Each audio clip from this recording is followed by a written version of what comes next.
Hey everybody, welcome back. Right before my due date, my parents told me, "Figure it out yourself, we're not getting involved." I stayed quiet and handled everything alone. 2 weeks later, my mom messaged, "Can you send money? We're short on bills." I took a deep breath. And then, I was 8 centimeters dilated, alone in a hospital bed when my mother texted me. You want to know what it said? Not, "I'm coming, baby." Not, "Hold on, mama's on her way." It said, "Hope everything goes well. Keep us posted." Keep us posted. Like I was updating her about the weather. Like I wasn't about to push a whole human being out of my body at 24 years old with nobody beside me except my aunt, who was out in the waiting room feeding goldfish crackers to my 3-year-old. My name is Bridget. And this is the story of how I gave birth to my second child with no partner, no parents, and no idea how I was going to survive the next 6 weeks. But I did survive. And my mother? She got exactly what was coming to her. We'll get there though. I grew up in Dayton, Ohio. 2 parents. My mom Diane and my dad Ricky. Sunday dinners, church on Easter, the whole picture. For a long time I really believed we were close.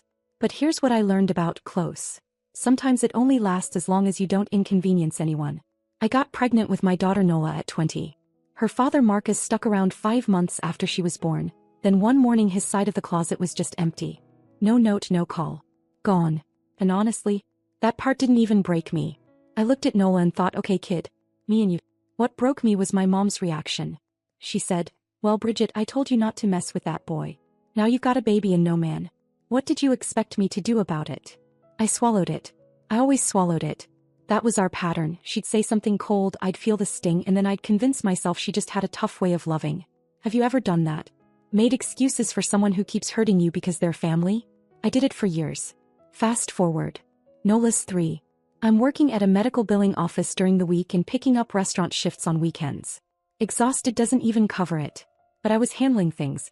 Little apartment, Nola in daycare, bills mostly paid. I was starting to feel like maybe I had this figured out. Then I met Deshaun. Before you judge me, he was kind, funny, good with Nola. After Marcus disappearing, having someone who actually wanted to be around felt like water in a desert. We were together 7 months when I found out I was pregnant again. 2 pink lines staring at me on a bathroom floor. Deshaun said, "We'll figure it out." And I believed him for about 2 weeks. Then the calls got shorter. The visits faded.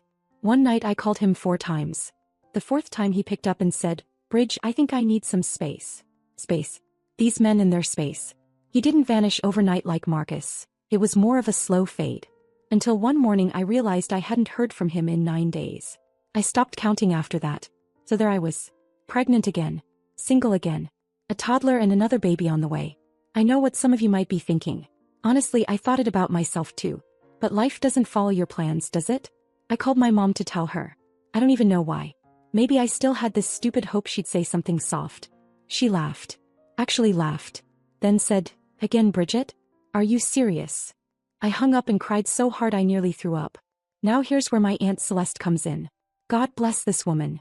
She's my mom's older sister and she's everything Diane is not. Warm where Diane is cold. Gentle where Diane judges. When I called her sobbing, she didn't lecture me. She said, "All right, baby. We're gonna handle this. Tell me what you need." That one sentence meant more than everything my mother said to me in 3 years. Sometimes the family you need isn't the one that's supposed to be there. It's the one that shows up. You know what I mean? Celeste started coming twice a week. Groceries, helping with Nola, sitting with me while I ugly cried about everything. She never once made me feel stupid. About 3 weeks before my due date, I made one last try. Called my parents and asked, calmly, if they'd help when the baby came. Not money. Not moving in. Just be there. My mom got on the phone and said word for word, "Bridget, figure this out yourself. We're not getting involved. You made your choices." I stayed quiet. Didn't argue, didn't cry where she could hear. Just said, "Okay, Mom." And hung up. Then I called Celeste. And she said what she always says, "All right, baby. We're gonna handle this." 2 days before my due date, I went into labor at 11 at night.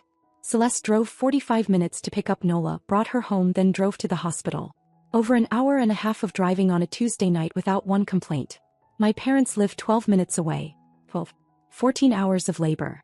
And every single hour, some broken part of me kept watching that door, waiting for my mom to walk through it. He didn't.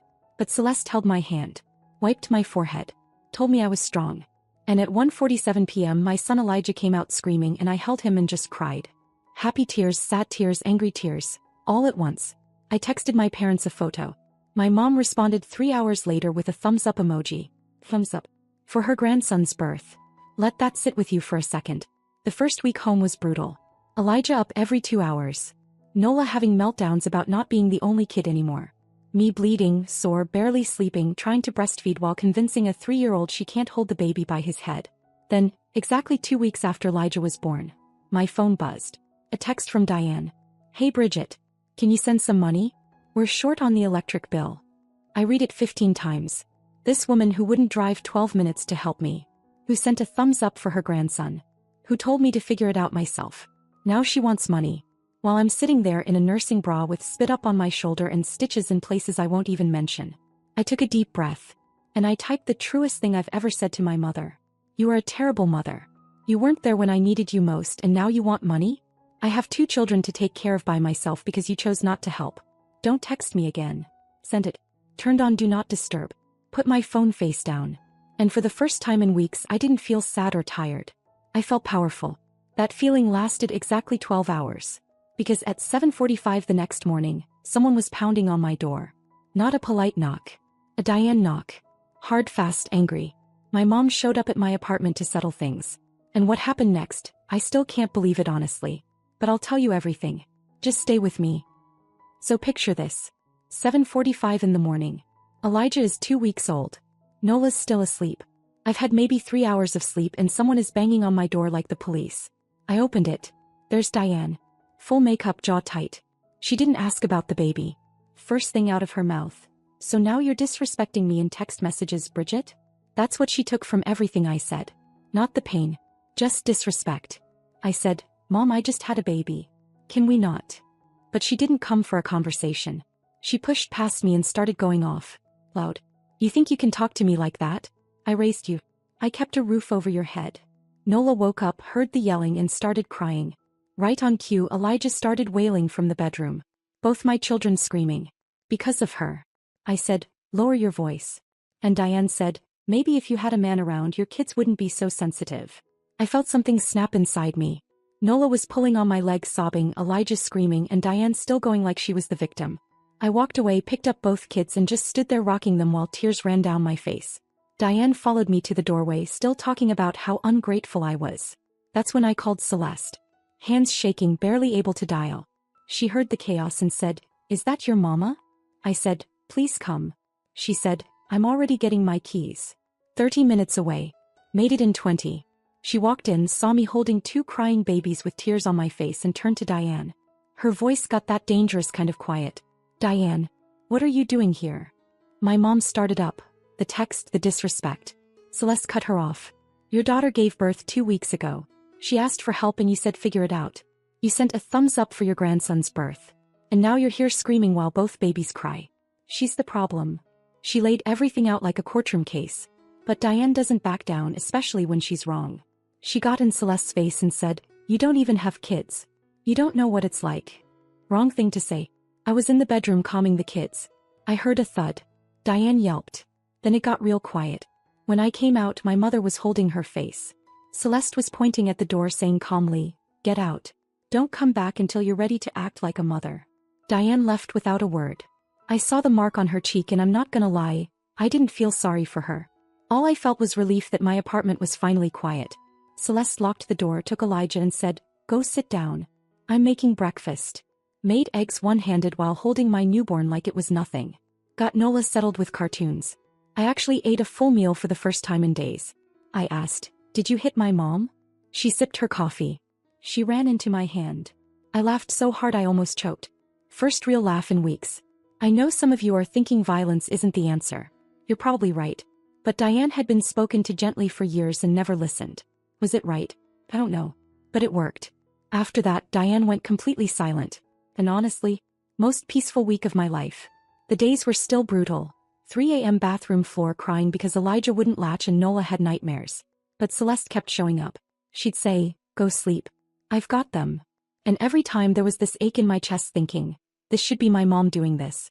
My dad Ricky called 10 days later. Said Diane had a bruise and had been quiet. I said, good. He said, your mama loves you, she just doesn't know how to show it. I said, Dad, loving someone isn't hard. You just show up. Around that time I saw Deshaun posted on Instagram. Him and some girl at a restaurant. Big smile, nice outfit. Meanwhile, I'm on a second-hand couch wondering how I'll afford diapers. But instead of crying, I looked at Elijah and whispered, "We don't need him." And I meant it. I was also absolutely done with men for a while. I told Celeste, never having another kid. Not with these men out here. She said, "Not all of them are trash." I said, "Maybe not. But I'm not doing quality control right now." She couldn't argue. What I didn't know was Celeste had called Diane the day after and said things that cut deeper than any slap. My dad told me Diane cried for 2 hours. And Diane doesn't cry. Ever. Slowly things shifted. She texted me, not for money. Just, "I hope the baby is sleeping better." I sat with it a couple hours. Wrote back, "He's doing okay." But here's what I didn't tell anyone. Through all the anger, I still missed my mom. She let me down over and over and I still wanted her there. Isn't that the cruelest part? So that's where I was. Slowly recovering. 2 kids. 1 incredible aunt. 1 mother who might be starting to crack. And me just trying to get through each day. But what Diane did next, I genuinely did not see coming. It was a Sunday morning about 5 weeks after Elijah was born. Nola watching cartoons, Elijah napping, me sitting with coffee enjoying 5 minutes of silence. If you're a mom of 2, you know that's basically a vacation. Then my phone rang. Diane. I almost didn't answer. But something told me to pick up. And I heard something I hadn't heard from my mother in years. Maybe ever. He was crying. Quiet crying. The kind that's been going on a while. She said, "Bridget, can I come over? I need to talk to you. I won't yell. I promise." Part of me wanted to hang up. But that stupid, stubborn part that never stopped loving her said, "Oh, come." She showed up 30 minutes later. No makeup. Hair pulled back. Eyes swollen. She stood in my doorway and didn't push past me this time. Just said, "Can I come in?" She sat on my couch and looked around. The bassinet, bottles on the counter, toys everywhere, laundry piled up. She was seeing my life for the first time. I could tell it hit her. Nola ran over. "Grandma." Like nothing happened. Kids are wild like that, right? Diane held her tight and her chin started trembling. Then she said, "Where's the baby?" I brought Elijah out. Handed him to her. The second she held him, she broke. Full tears. "He looks just like you did." I had to look away. He held him a long time. Then put him down gently, turned to me and said what I'd waited my whole life to hear. "I failed you, Bridget. When Marcus left, I should have been there.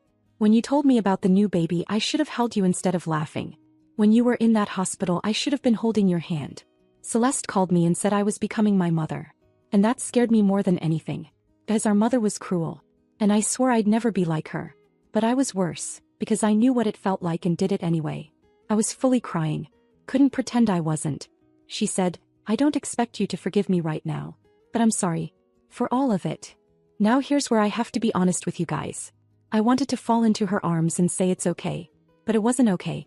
The coldness, the laughing, the thumbs up emoji screaming at me while my babies cried. That doesn't disappear because someone cries on your couch. You know what I mean? So I told her the truth. "Mom, I hear you. And I want to forgive you. But you broke something in me. Every time I needed you and you weren't there, a piece of me gave up on you. I can't glue that back together because you're crying right now." She nodded. Didn't argue. Didn't get defensive. Just said, "I know." And honestly, that was enough. She didn't demand instant forgiveness. Just sat with it. That alone told me something had actually changed. Before she left, she asked if she could start coming by sometimes. I said, "We'll see." She kissed Nola, touched Elijah's cheek softly and at the door said, "I'm going to do better." I said, "Show me. Don't tell me." I called Celeste after. Told her everything. She said, "Good. About time." I asked what she said to Diane on that phone call. She laughed. "That's between me and God, baby. This woman is something else." Over the next few weeks, Diane started showing up. Quietly. She'd always text first, never just appear. Brought diapers once. Groceries another time. Then one day she just started folding laundry without being asked. Nola was thrilled. She dragged Diane to play tea party, and Diane would sit on that tiny chair pretending to drink from a plastic cup like her life depended on it. That did something to my heart I can't explain. With Elijah she was gentle, patient. She'd hold him and stare at his face like she was memorizing it. Once I caught her whispering, "Grandma's here now. I'm not going anywhere." I pretended I didn't hear. But I did. My dad Ricky started coming too. He said, "I should have stood up to your mother sooner. That's on me." I appreciated that. Was everything perfect? No. Diane still had moments, little comments that reminded me of the old her. but she'd catch herself mid-sentence and say, sorry. Working on it. That was new. That was real. Celeste stayed in the picture too. She told me, I'm glad your mom is coming around. But I'm still your person. Yes. About 2 months after Elijah was born, both kids asleep, apartment quiet, I realized for the first time in forever, I didn't feel alone. Not because of a man. I definitely didn't have one and was fine with that. But because the people who mattered were actually there. I'd be lying if I said I fully trust Diane yet. I don't. Maybe won't for a long time. But she's trying. And trying counts when you've spent years doing nothing. As for men, I believe good ones exist. But my plate is full. I told Celeste, he better show up with a resume, references and a diaper bag because I am not playing games. She nearly fell off her chair. Nola asked me the other day, Mommy, are you happy? I thought about it. Really thought about it. And said, yeah, baby. I think I am. Just a quiet moment in the kitchen while she ate cereal. But it was true. Life is messy. Family is messy. But people can change. Not always, not everyone. But sometimes if they're willing to look at themselves honestly, they can become the person you needed all along. And if they can't, find your Celeste. That person who drives too fast at midnight, makes eggs one-handed and tells your mama to get out when she needs to hear it. That's family too. So that's my story. Messy, imperfect, and I probably made some questionable decisions. But I'm here. My kids are healthy. My mom is trying. My aunt is a legend. If you made it this far, thank you for listening. It means more than you know. If you enjoyed this, a like would mean a lot. And if you would have handled something differently, drop it in the comments. I'd love to hear your take. No judgment. We're all just figuring it out. Take care of yourselves. Take care of yourselves. Take care of yourselves. Genuinely remorseful and kept apologizing. But I couldn't shake that feeling of betrayal. Like, not only was he doing all of this, like, on your wedding day, like, was he really gonna go and, like, look at his phone and, like, text this other woman on your wedding day? He basically thinks your feelings are a joke. He admitted that he had doubts, but he insisted that he loved me and wanted to make our marriage work. I told him I needed time to think, and since then I've been staying with a close friend while I sort through my emotions. Listen, it is okay to have doubts about your relationship. Lots of people have doubts. Lots of people get pre-wedding jitters. They get scared being with one person, but you don't cheat. You just don't. Now I'm torn. Did I overreact by leaving on our wedding day? Should I have confronted him then and there, or did I do the right thing by taking a step back to gather my thoughts? I feel like you were actually quite considerate of his feelings and everybody else at the party by just like quietly leaving. There are a lot of people out there that would raise hell when they saw that. My goodness. I feel guilty for leaving in such a dramatic way. You didn't though. Like, you were not dramatic at all. Like, I feel like you were quite poised in how you handled this. But I also feel justified in needing time to process such a huge revelation. Am I the a-hole for leaving my husband on our wedding day? Honestly, no. No, you're not. Like, I'm sorry that it had to happen on your wedding day. That really sucks. It sucks that he couldn't figure his out before and you guys could have broken up, or, you know, he could have been sure about you before you guys got married. I just feel like all of this could have been avoided. And just because you made the decision to leave on the wedding day, yes, but like, you wouldn't have done that if you didn't encounter, like, the conversation is one thing, the cheating is another thing. It's both things that you discovered one after the other on your wedding day. If anybody doubts you, just send out a text blast. Send out a text blast. So everybody knows exactly what happened. I still can't believe that some people are saying that you should like work on the relationship. Like, he just shows no respect to you whatsoever. Huh? Snoo advice said, get an annulment and an STD panel, that's all. Yep. This, and sue him for the cost of the wedding. Literally, like, why would you go through that? Weddings are so expensive. They are so time consuming for everyone else involved as well. Please, for the love of God, please, if you